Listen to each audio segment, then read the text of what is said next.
जंतर मंतर पर NEET 2026 paper leak और CBSE के ऑन स्क्रीन मार्किंग सिस्टम में कथित गड़बड़ियों के खिलाफ सीजेपी का प्रदर्शन जारी है। प्रदर्शनकारियों ने शिक्षा मंत्री धर्मेंद्र प्रधान के इस्तीफे की मांग करते हुए नारेबाजी की। सफेद टी शर्ट में सीजेपी के फाउंडर अभिजीत दीपके शामिल हुए। इस दौरान शिक्षा मंत्री धर्मेंद्र प्रधान पर खूब भड़के और कहा कि इस्तीफा देना होगा। इसके साथ ही उन्होंने कहा कि सोशल मीडिया पोस्ट हटाई जा सकती हैं, लेकिन हमें खत्म नहीं किया जा सकता है। 1 महीने से हम शिक्षा मंत्री धर्मेंद्र प्रधान के इस्तीफे की मांग कर रहे हैं। सरकार कार्रवाई करने के बजाय अकाउंट हैक कराने और पोस्ट डिलीट कराने में लगी हुई है। ये लड़ाई लंबी है और हम पीछे हटने वाले नहीं हैं। देश का युवा और छात्र नहीं बिका है। उन्होंने कहा कि मैं इस आंदोलन के लिए अपनी आजादी कुर्बान करने को भी तैयार था। आंदोलन पूरी तरह शांतिपूर्ण और अनुशासित रहेगा।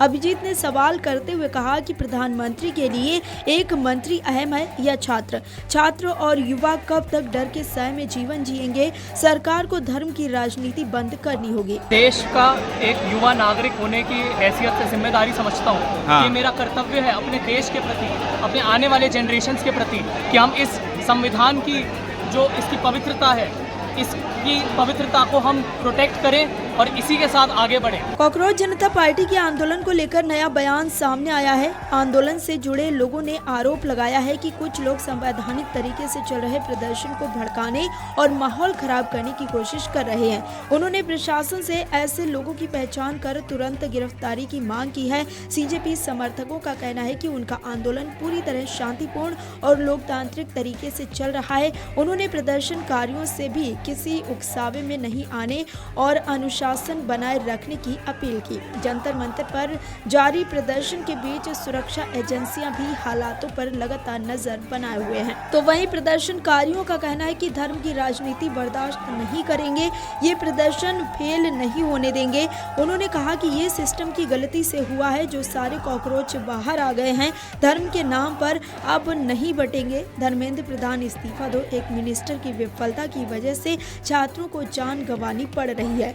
जरा सुनिए युवाओं को। एग्जाम्स हुए हैं, पिछले सारे एग्जाम एसएससी जीडी को लेकर के देखिए, चाहे आप यूपीएसआई को लीजिए, लेखपाल भर्ती को लीजिए, आप ये सारी परीक्षाओं को अगर आप देखेंगे तो किस तरीके से छात्रों का जो करियर है वो बर्बाद किया जा रहा है इस गटर सिस्टम के थ्रू। और आज कॉकरोच बने हुए कॉकरोच क्यों है? क्योंकि सिस्टम गटर है। आई एम हियर ताकि एजुकेशन सिस्टम में एक बदलाव आए, और वो आएगा जब एक रिस्पॉन्सिबल एजुकेशन मिनिस्टर होगा जो खुद के खिलाफ क्रिटिसाइजेशन एक्सेप्ट करे और एक नई पॉलिसीज लेकर आए, क्योंकि ये पुरानी आउटडेटेड सिलेबस है सारे ये सब चीज़ें। तो एक नए सिस्टम की नीड है अभी इंडिया को। आप लोग शिक्षा मंत्री के इस्तीफे की भी डिमांड कर रहे हैं, इसको कैसे देखते हैं? आपको लगता है नया मंत्री आएगा तो सब चीज़ें बेटर हो जाएगी? नहीं, बिल्कुल ऐसा कुछ फिक्स नहीं है, लेकिन बात यह है कि हमें हमेशा क्रिटिसाइज़ करना चाहिए गवर्नमेंट। अगर नया जो मंत्री आएगा वो भी कुछ गलतियाँ करेगा तो हमें क्रिटिसाइज़ करना चाहिए ताकि वो सुधार करे। अगर वो ज़्यादा बड़ी गलती कर देगा लाइक दिस मिनिस्टर डिड, तो फिर उसका भी हम रेजिग्नेशन मांगेंगे। कॉकरोच जनता पार्टी का आंदोलन अब पूरी तरह से गर्मा गया है और जंतर मंतर पर स्थिति लगातार बदल रही है। दोपहर होते होते जंतर मंतर पर युवाओं का हुजूम उमड़ पड़ा है। प्रदर्शनकारियों की भारी भीड़ और लगातार हो रही नारेबाजी को देखते हुए पुलिस ने बैरिकेड्स के पास सुरक्षा घेरा और कड़ा कर दिया है। अर्धसैनिक बलों को किसी भी अप्रिय स्थिति से निपटने के लिए अलर्ट पर रखा गया है। हालांकि आपको बता दें कि शाम 5 बजे तक कॉकरोच जनता पार्टी को धरना प्रदर्शन करने के लिए इजाजत मिली है। वीडियो डेस्क अमरउजाला.com। अगर आप ये वीडियो YouTube पर देख रहे हैं तो हमारे चैनल को सब्सक्राइब कर बेल आइकन दबाएं, और Facebook पर देख रहे हैं तो हमारे पेज को लाइक करें।